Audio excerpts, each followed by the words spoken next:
Your Coca-Cola bottler presents Claudia, based on the famous play and novels by Rose Franken.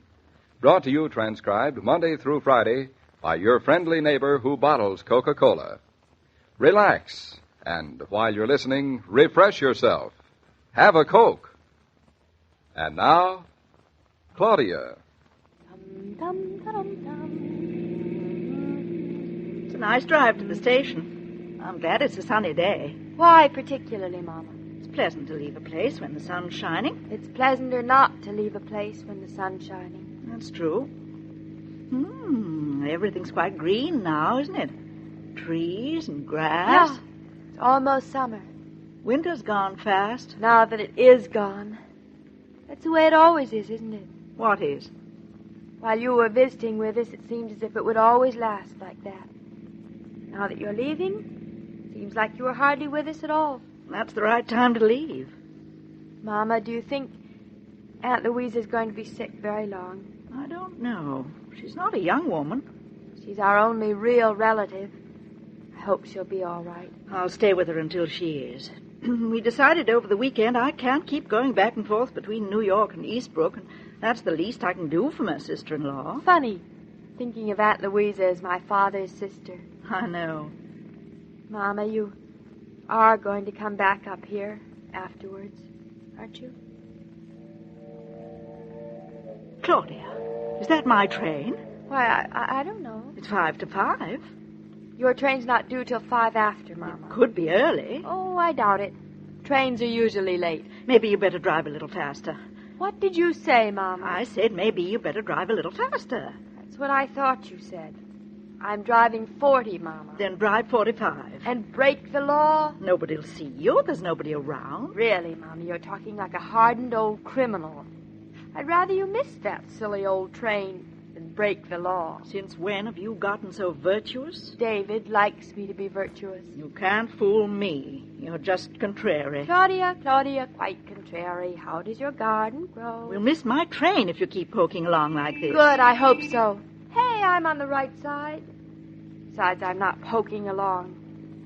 Mama, do you realize what you're doing? What? All my life you've been telling me to drive slower. All your life? All You've my only life? had a license 6 months. And now, when I'm on the verge of having a baby... It's going to be a pretty long verge. You want me to drive faster. You have no feeling for your grandson. I'll remind you of this conversation sometime when you insist on driving 60 miles an hour to no place. I still don't know why you want to make that train so badly. Anything to get away from here? Then you'll be happy to know we're almost at the station. Good. Mama? What? Oh, nothing. Guess the first thing I'll have to do is put my drape covers on.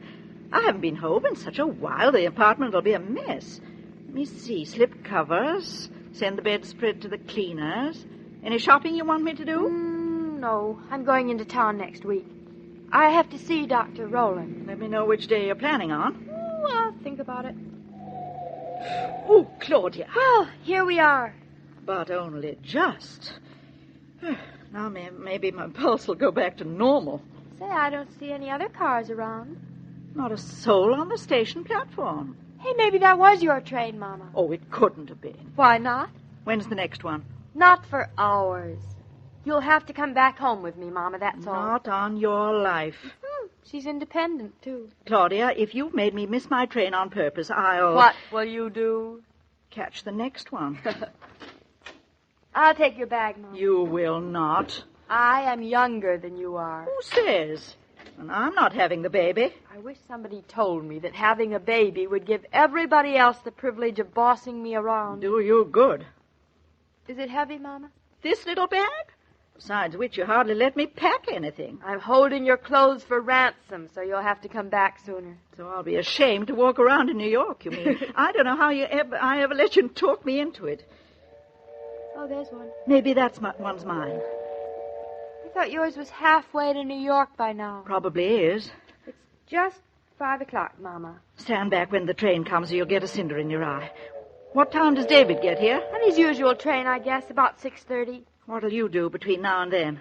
Oh, I don't know. Drive around? Maybe market a little. Maybe just stay here. It's only a little over an hour. That's all. Hey, it's not not even going to stop. Well, it's a freight train to boot. I hope it's a short one. They never are. Strange. The time up here's gone surprisingly fast. I know. I didn't even mind your cooking. Oh, a person can get used to anything, they say. I suppose so. Say, Mama, now it only costs 45 cents to call Eastbrook from New York after 7 o'clock, so I'll please. get reckless once in a while. I'll call you. Oh, you'd better. It was a short train. Oh, it's so quiet all of a sudden. Now you can hear yourself think. I don't hear a thing. I'm not surprised. Even though I'm thinking What about? that you're crazy to be going back to New York like this. Oh, that again. Mama, listen, you still have time to change your mind. Claudia, don't try flattery. Don't you like our house? It's not bad. Don't you like the country? Pretty well. Don't you like your room and bath? Oh, very much. Then it's all very clear. You just don't like me. How'd you guess?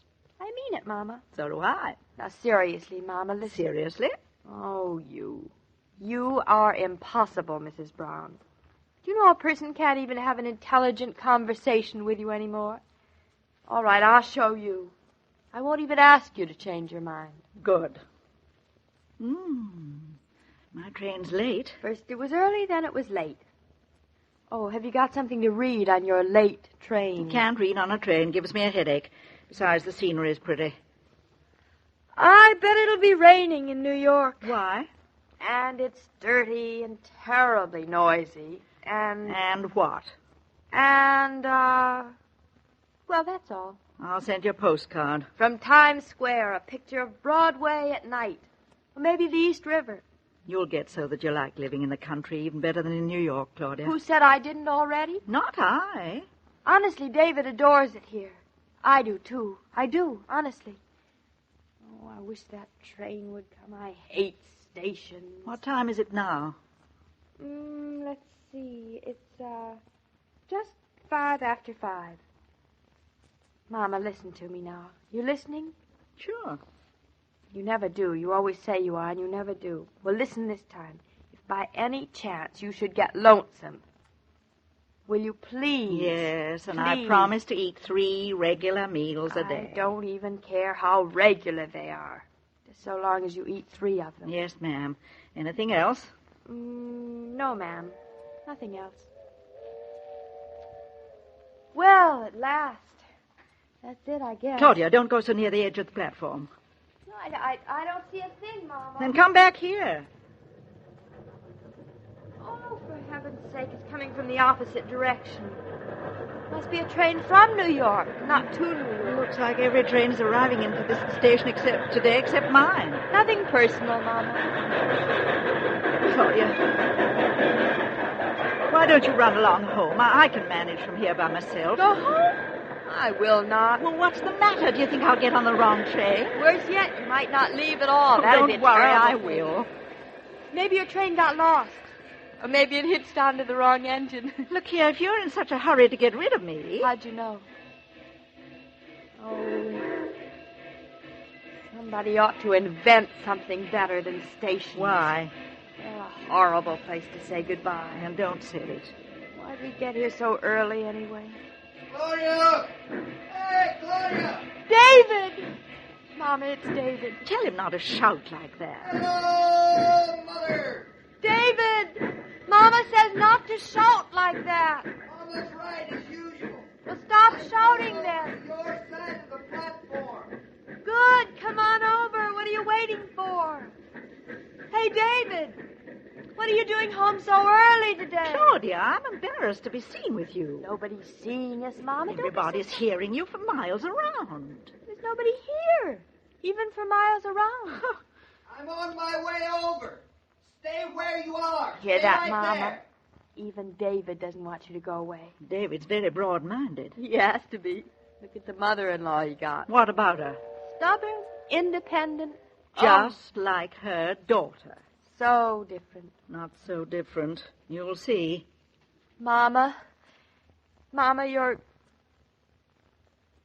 collar's crooked. It is? Oh, thanks for telling me. No extra charge. Mama, you're sure you don't want anything to read or Positive. eat or... think you'd rather just look over somebody else's shoulder, that's all. That's it, of course. The trains certainly let you know they're coming, don't they? And this one's mine. Well, it's about time. Well, I guess. Where's my valise? Oh, it's right here. Where is it now? Oh, here What's it is. What's the matter? Oh, wait a minute. David will take it for you, Ma. Ouch! What's the matter? Caught a cinder in my eye. I told you. I better hurry. Feels as big as a house, Mama. Claudia, be sure you drive carefully and listen to what David says. Mama, wait. Mama, please promise me that... Oh, this eye. Say goodbye to your cap and gown for me and hello to David. Oh, where's my handkerchief? I know I took it. I remember putting it in my pocket. Oh, there it is. No, I didn't. Mama, lend me your handkerchief, would you? Mama! Mama! He's gone. Goodbye, Mama. Hello, darling. Oh, David. Mama's gone. She left me with a cinder in my eye. Well, that was a terrible thing for her to do. Wasn't it? She didn't even lend me her handkerchief. Then here's mine. Now go on. Blow. Blowing never helps take a cinder out of a person's eye. That's a matter of opinion. David, you don't think I'm crying, do you? Well, of course not, darling. I never even got a chance to say goodbye, so how could I be crying? Oh, it's an elephant in my eye. Now, here. Open it up, wide. You're very talented at this, you know it? Roll your eye around to the left. It's on the right. Do as I say. You were sweet to come up early, just so I wouldn't feel an empty house. Sweet nothing. I just didn't want you driving back and forth on these roads more than necessary. Honestly, you and Mama. Even when I drive slowly. Don't you like the way I drive? I don't like. There. How does your eye feel? It feels much better. Cinder must be gone. Oh, David, Mama's gone, too. But even so, everything feels all right. Good. I knew it would. Well, now that the going's over, wasn't so bad, David. Just like a cinder. Come on, darling. Let's go home. If you're like most women who are at home during the day, your lunch is rather sketchy, consisting of whatever you find in the refrigerator. But I can assure you of this. If you add an ice-cold bottle of Coca-Cola to your noontime meal, you'll make lunchtime refreshment time, and whatever you eat will taste that much better.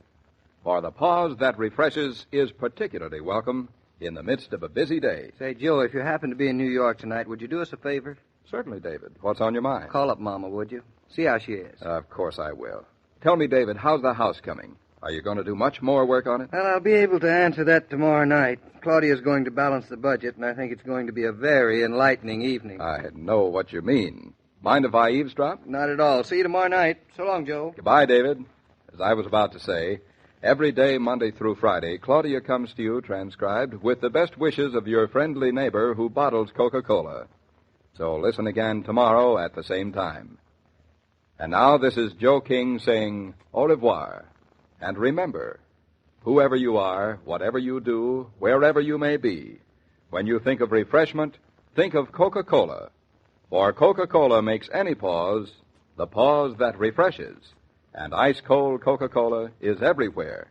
These broadcasts are adapted for radio by Manya and Roger Starr. And the entire production is supervised and directed by William Brown Meloney. And now, here's a word from your friendly neighbor.